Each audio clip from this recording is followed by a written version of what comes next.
नमस्कार दोस्तों, क्या आप भी बार बार सफाई करते करते थक चुके हैं लेकिन घर फिर भी बिखरा ही रहता है? क्या आप जानना चाहते हैं कि एक बार सफाई करके हमेशा के लिए घर को व्यवस्थित कैसे रखें? आज हम बात करेंगे जापान की मशहूर ऑर्गेनाइजर मेरी कोंडो की किताब the life changing magic of tidying up, जिसने दुनिया भर में सफाई की सोच को बदल दिया है। क्या आपका कमरा या घर हमेशा अस्त व्यस्त रहता है? क्या आप सादगी और शांति से भरपूर जीवन चाहते हैं? इस वीडियो में जानिए मरी कोंडो की बेस्ट सेलर किताब the life changing magic of tidying up का हिंदी समरी, जो आपकी सोच, दिनचर्या और लाइफस्टाइल को पूरी तरह बदल देगा। लेकिन इससे पहले कि आप इस वीडियो में खो जाएं, अगर आप हमारे चैनल पर पहली बार आए हैं तो चैनल को सब्सक्राइब करना न भूलें। तो चलिए शुरू करते हैं। पहला अध्याय। अगर आपने कभी सीखा ही नहीं तो सफाई कैसे करेंगे? मेरी कोंडो बताती हैं कि सफाई कोई जन्मजात कला नहीं है, बल्कि यह एक सीखी जाने वाली स्किल है। अक्सर हमें लगता है कि सफाई तो सभी को आनी चाहिए, लेकिन सच यह है कि स्कूल या घर में किसी ने हमें सही तरीके से सफाई करना सिखाया ही नहीं। हम बस डांट खाते हैं कि कमरा गंदा क्यों है, पर असल में सफाई का तरीका कभी समझाया नहीं जाता। सफाई की गलत धारणाएं। बहुत से लोग मानते हैं कि सफाई रोज रोज का काम है और यह कभी खत्म नहीं होती। कई हाउसवाइफ सालों से सफाई कर रही होती हैं, फिर भी उनका घर हमेशा बिखरा रहता है।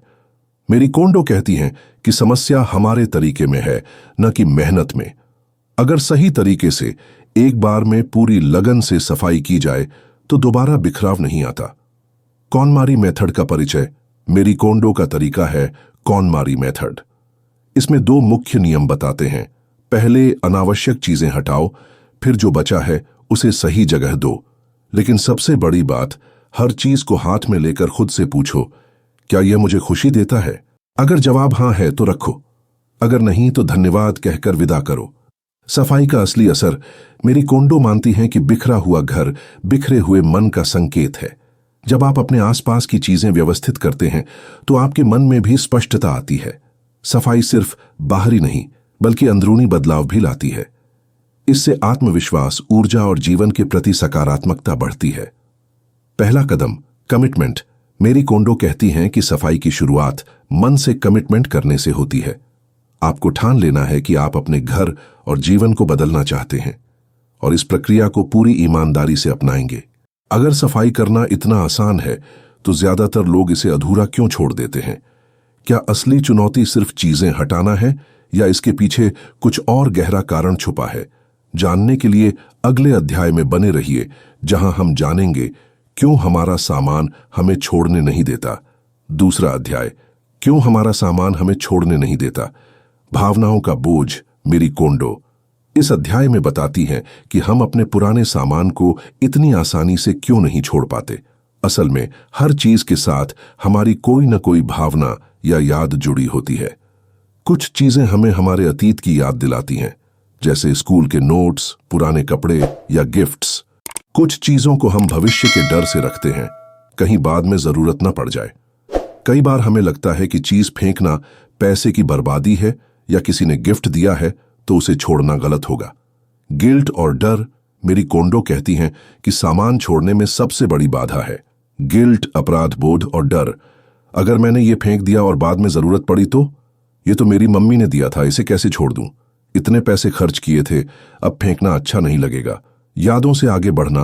कोंडो समझाती हैं कि चीजों को छोड़ना यादों को छोड़ना नहीं है। आपकी यादें आपके दिल और दिमाग में रहती हैं, चीजों में नहीं।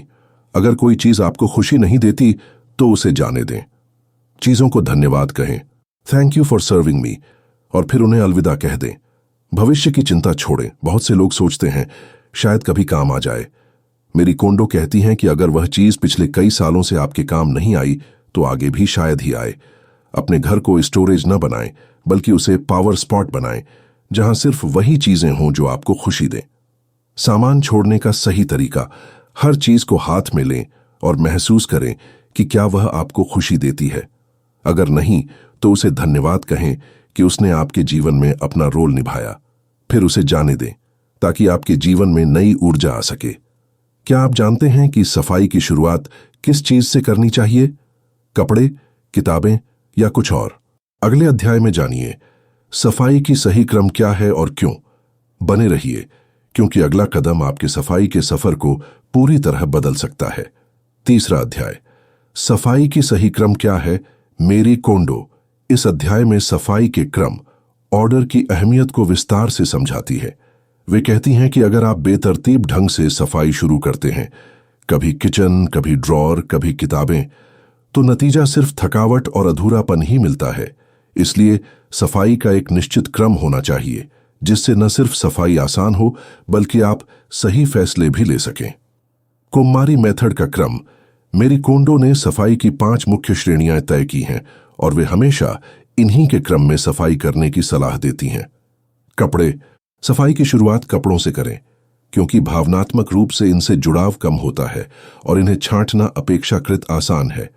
सारे कपड़े एक जगह इकट्ठा करें, एक एक कपड़ा हाथ में लें और पूछें, क्या यह मुझे खुशी देता है? जो कपड़े खुशी नहीं देते, उन्हें धन्यवाद कहकर छोड़ दें।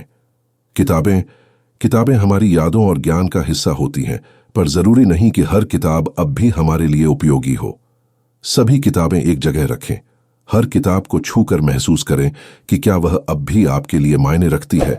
कागजात, बिल, नोट्स, पुराने डॉक्यूमेंट्स, अक्सर सबसे ज्यादा बिखराव इन्हीं से होता है। कोंडो कहती हैं, 99% कागजात की जरूरत नहीं होती। सिर्फ जरूरी कागजात रखें, बाकी को रिसाइकल करें। विविध वस्तुएं, इसमें kitchen items, electronics, tools, makeup आदि सब आता है। इन्हें श्रेणीवार छांटें, न कि स्थान के हिसाब से। भावनात्मक चीजें, अंत में आती हैं वे चीजें जिनसे भावनात्मक लगाव सबसे ज्यादा होता है। फोटोज, गिफ्ट्स, यादगारें। सफाई के सफर के आखिर में आपका निर्णय लेने का कौशल इतना मजबूत हो जाता है कि आप इन्हें भी सही तरह से छांट सकते हैं। क्यों जरूरी है ये क्रम? मेरी कोंडो कहती हैं कि जैसे जैसे आप आसान से मुश्किल की ओर बढ़ते हैं, आपका स्पार्क जॉय टेस्ट और निर्णय क्षमता मजबूत होती जाती है। अगर आप सीधे भावनात्मक चीजों से शुरू करेंगे तो सफाई अधूरी रह जाएगी। सही क्रम से सफाई करने पर आत्मविश्वास भी बढ़ता है और सफाई का असर भी गहरा होता है।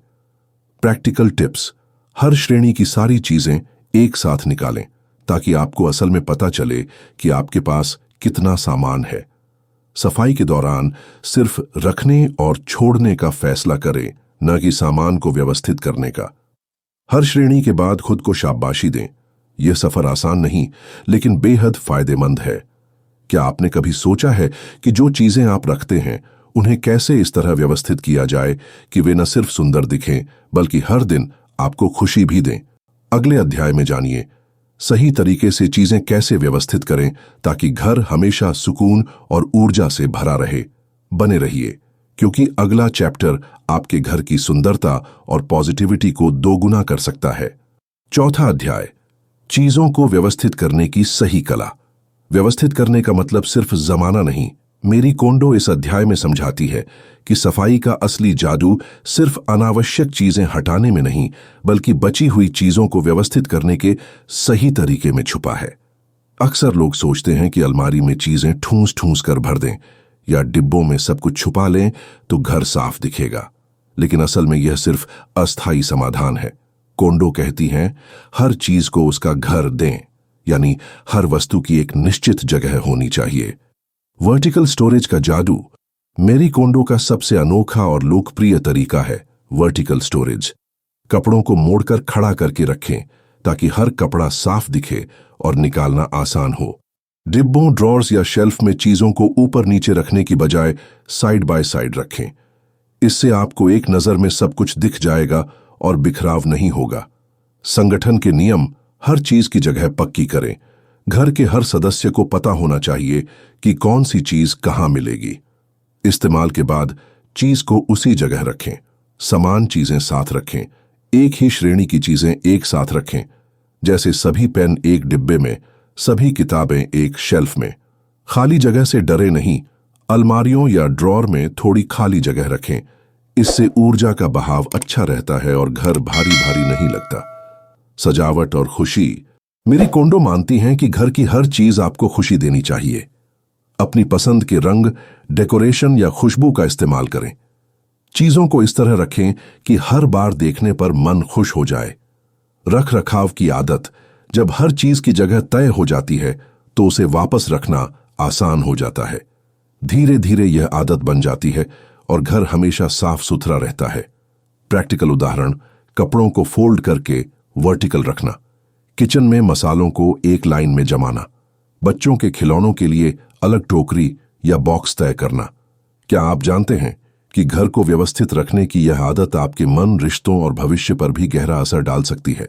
अगले अध्याय में जानिए कैसे सफाई और संगठन आपके जीवन में पॉजिटिव बदलाव लाते हैं और आपकी सोच को नया आकार देते हैं। बने रहिए, क्योंकि अगला चैप्टर आपके जीवन को नई दिशा देने वाला है। 5वां अध्याय, सफाई और संगठन से जीवन में सकारात्मक परिवर्तन। मेरी कोंडो इस अंतिम अध्याय में बताती हैं कि सफाई और संगठन सिर्फ घर तक सीमित नहीं है, बल्कि यह हमारे मन, सोच और पूरे जीवन को बदलने की ताकत रखता है। जब आप अपने घर को अनावश्यक चीजों से मुक्त करते हैं और हर वस्तु को उसका स्थान देते हैं, तो आपके भीतर भी हल्कापन, स्पष्टता और ऊर्जा का संचार होता है। आंतरिक परिवर्तन, घर की सफाई के साथ साथ आपके विचारों में भी सफाई आती है। आप अपने लक्ष्यों और प्राथमिकताओं को बेहतर समझने लगते हैं। निर्णय लेने की क्षमता तेज होती है, क्योंकि आपके आसपास का वातावरण व्यवस्थित और शांत होता है।